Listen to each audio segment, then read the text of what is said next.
The Champions League draws were made and it was absolutely intriguing to say the least. Barcelona are in the group of death in that particular one, and also Virgil van Dijk was awarded the UEFA Men's Best Player of the Year award. Welcome to the Nutmeg.and TV. My name is Solomon Fowowe, and Dennis returns to us in the studio. How's it going, Dennis? Very well, Solomon. Always a pleasure to be here. So just to go into the meat of the matter, do you think Virgil van Dijk was absolutely deserving of that particular award? Virgil van Dijk was absolutely deserving of the award, because if you did look at the performances of Liverpool in the season before he joined the club, you say that Liverpool did so well. Liverpool played very well to their utmost capacity, but fall short to their inability to defend properly. But since Virgil van Dijk joined the team had been stable in defense, and that could also be seen evidently on their rankings on the Premier League table. Last season, you see, they lost the title to Manchester City by just a point, and then in the same season, they qualified for the Champions League, and he was pivotal to Liverpool winning the Champions League. Frankly, I think he's an incredible player, to say the least, because we saw the way the level of the defending of Liverpool just increased. You know, when they went from losing in that finals to Real Madrid in the Champions League final to winning this time against Spurs. Yeah, and then you also want to say that ever since he's joined Liverpool, things have not really been the same for other defenders in the team. You see, a player that used to be a culprit for errors, you know, schoolboy's error, for that sake, talking about Joel Matip and even Dejan Lovren. But then, since Virgil van Dijk joined the team, his presence kind of made them to up their game. Well, interesting. Now, going into the groupings itself, like I said in my introduction, there was Barcelona in the group of death. Do you agree that's the group of death?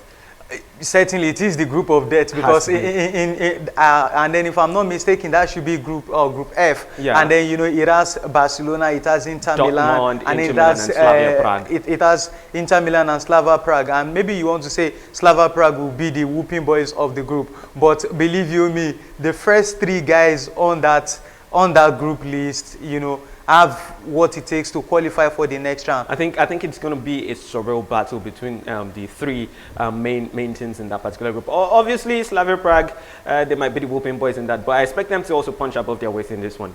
Not against the likes of Barcelona, Inter Milan, and Borussia Dortmund. Yeah. So let's just take the group, piece it out one by one. We have Group A. We had Paris Saint-Germain. We have Real Madrid.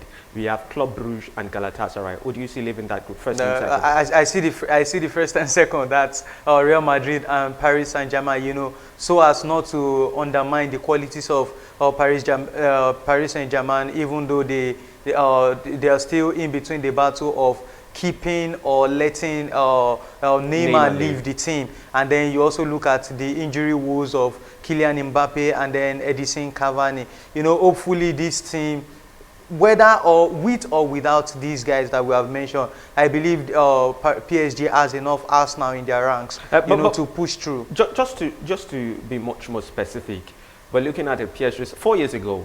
Real Madrid and PSG were in the same group, and we saw Real Madrid go all the way, even getting to finishing first and winning the Champions League. So this time, you look at the quality in both their ranks, it's not like it was 4 years ago. There was Cristiano Ronaldo then, there's no Cristiano Ronaldo now. And you look at both sides, who would you say finishes first, or would you say finishes second? I think of both teams, Paris Saint-Germain stands a better team to Real Madrid at this point in time.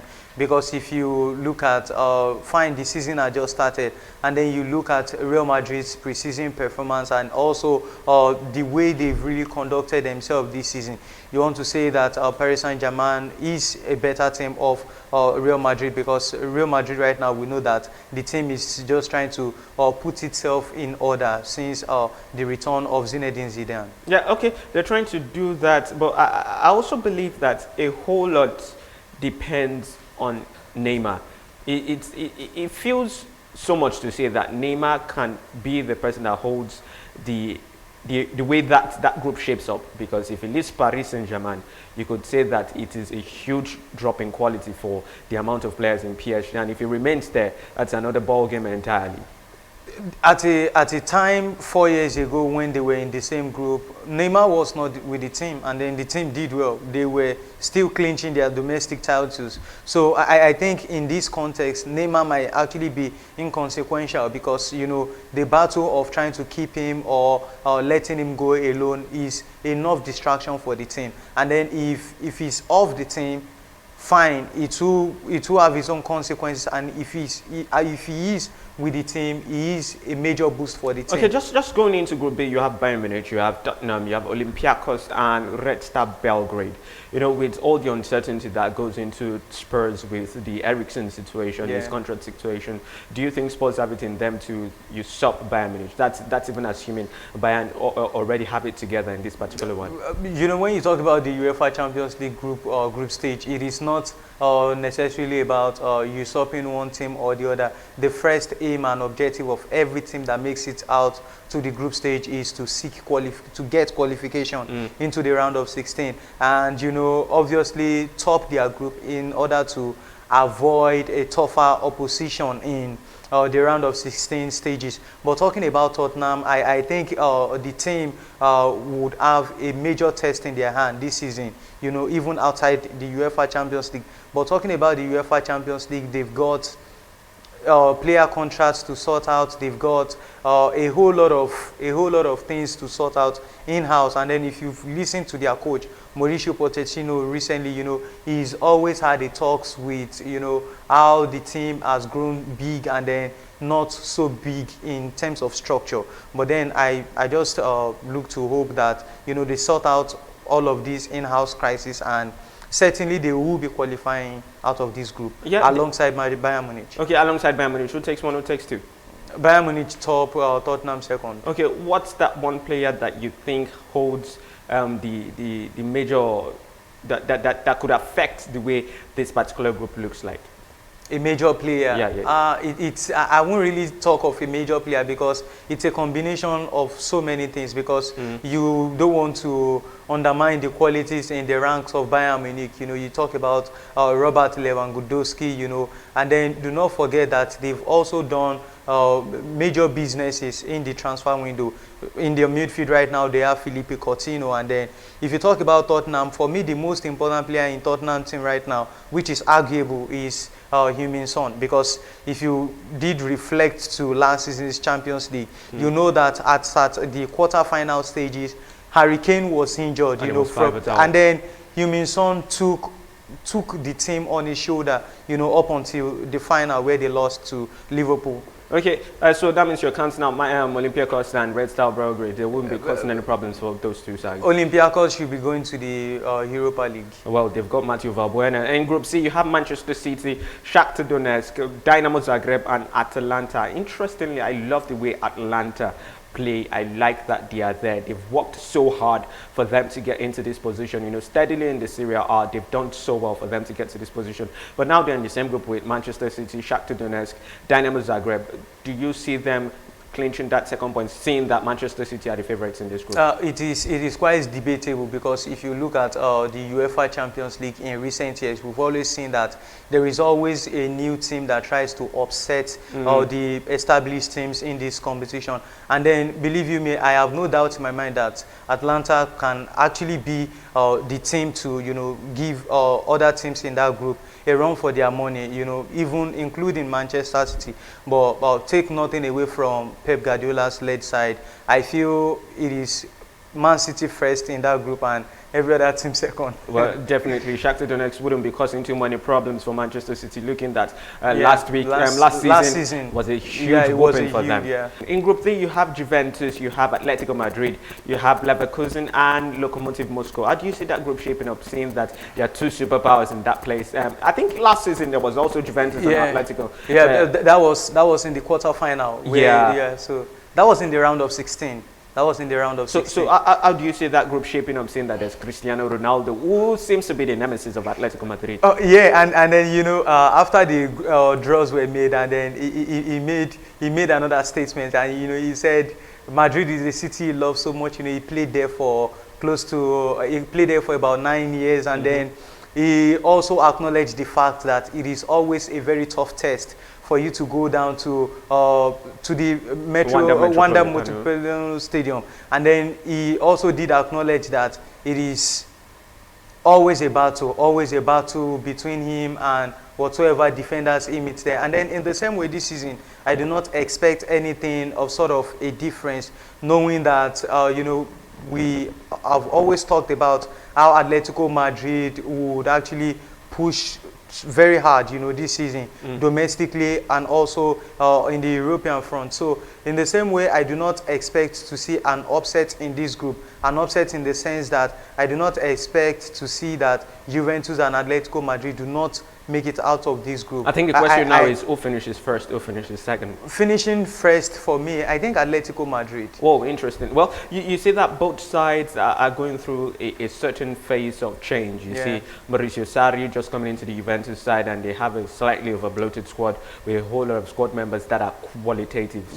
So much quality in that side. And also for Atletico Madrid, they splashed in the market, brought in João Felix, brought in a whole lot more faces, and you see that these two sides, really, you don't know what to expect of them heading into the Champions League. But I hope that thing gets all unraveled before we go deep into the Champions League. So you have Group E, you have Liverpool, Napoli, Salzburg, and Genk.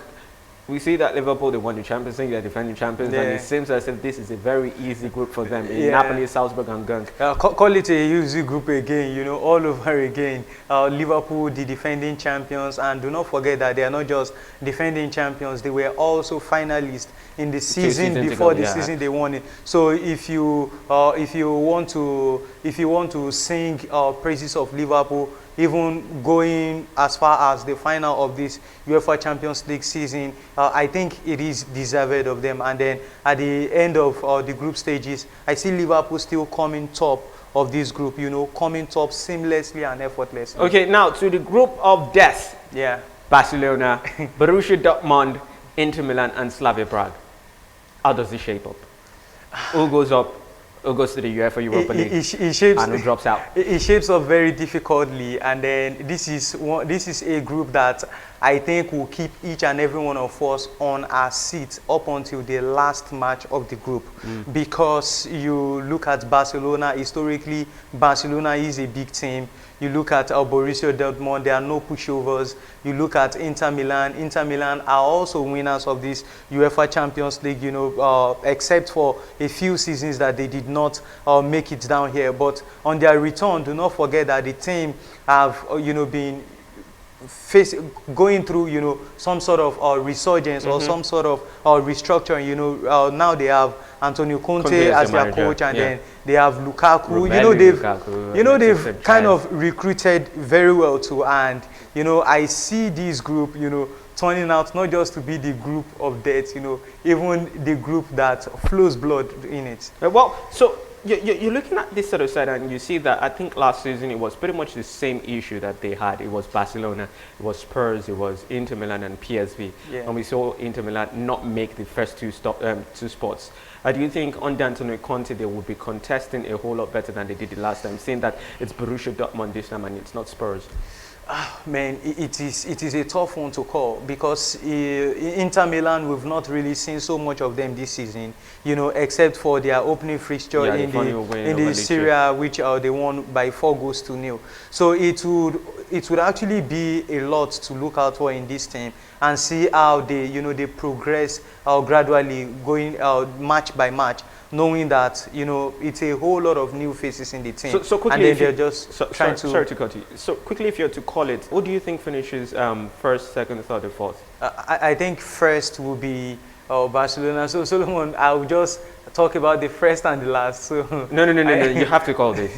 Okay, so I think Barcelona finishes first, and then last, I think Slavia Prague, and then for the second, I think it has to be in between Borussia Dortmund and Inter Milan. Of course, it has to be between them, but you have to call it. Left to me, I think I'm going to be going for Dortmund finishing second and Inter finishing third. But I think Inter finishes second. You see, if I didn't push it there, you wouldn't have said that. So if there's a group of death, you think the opposite would be a group of life. So if I were to call it a group of life, it would be Group G. It's Zenit, St. Petersburg, you have Benfica, you have Lyon, and you have Leipzig. You know, someone actually said something that, is it possible for the fourth seeded team to be the favorites in this particular group? I'm talking about RB Leipzig in this one.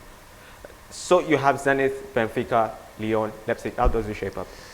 It shapes up difficultly because if you called Group F, which had Barcelona as a group of death, believe you me, I think this is a group that is very dicey, very complex to call. Very evenly matched, to be honest. Yeah. You see Zenit, Benfica, Lyon, and Leipzig. They are Leipzig. just teams who are just that step below what you call the upper tier of not even necessarily below. I think, you know, if you look at about 3-4 seasons ago to now, about 3-4 seasons ago, you know that Zenit St. Petersburg was a team that, you know, really gave everyone a fight, everyone they came across. You know, case back in time, you know, when they met the likes of Barcelona. Barcelona could not even get 6 points from them, as at when they were matched in the same group. And then you look at RB Leipzig, you know, RB Leipzig have been a team so to speak of like a revelation of German football, you know, the kind of way that they have, you know, put themselves together in their domestic league, and also what they did in the UEFA Champions League last season. So for this group, I think it's the most difficult Exactly. group. I think this group is the toughest to call. So Yeah. I'm not going to put you on spot for that. So I won't even be on the spot. We go to Group H, which is interesting the way it shapes up. You have Chelsea, Ajax, Valencia, and Lille. By the way, Lille has Osimhen, who is scoring in reckless abandon at this point. So you see this Chelsea side that is undergoing some sort of change and upheaval to some extent, with young guns under Frank Lampard, and also a young side in Ajax. You see that it could be a clash of ideologies between both of the sides now, between Chelsea and especially Ajax. the managers. And you now see Valencia and Lille, who are also doing fantastically, to be honest. So what do you think would happen in this particular group? This group is quite tough, except for Ajax, you know, who were semi-finalists in last season. You know, no thanks to Tottenham Hotspur that dumped them out in the semi-final. But to call the shot for the remaining 3 teams, you know, talking about Chelsea, you talk about Valencia and Lille. I think Lille will not make it through. I think Lille will not make it through. It's a tough one. And then if you talk historically, you want to easily give the group up for Chelsea. But like you mentioned, you know, the team is not the current Chelsea team we have now is not the typical Chelsea team we've always had over the years. Right now, Chelsea is a team that looks forward to a very young Tammy Abraham, you know, to score the goals for them. They look at with a new manager as well, though you could talk about him being a member of the Chelsea system, you know, a Chelsea guy through and through in Frank Lampard. But for the UEFA Champions League, I think it will serve him with something much different from what he has faced so far, even in the domestic league. So are you saying Ajax to finish first? So for the group right now, I think Ajax finishes first. Okay. And then actually I'll be tilting towards Valencia to finish second ahead of Chelsea. So yeah, ahead of Chelsea. Interesting take there, Dennis. I know it's still too early to call. What do you see winning the Champions League this season? No, I'm looking at Juventus. Juventus winning the Champions League. Yeah. That's interesting. At least Buffon is going to be going or retiring with the Champions League this time. Yeah, and then Cristiano Ronaldo. That's winning if with it happens them as that well. way. Yeah. Thank you so much for coming. Always Dennis. a pleasure, Solomon. So that's it for you guys. The breakdown of the UEFA Champions League draws by our expert in your house. That's Dennis Erezi. Make sure you're subscribed to this YouTube channel. That's Guardian Nigeria. And make sure you keep following the Nutmeg that comes out weekly. Thank you so much for watching. This has been the Nutmeg, and I am Solomon Fowowe.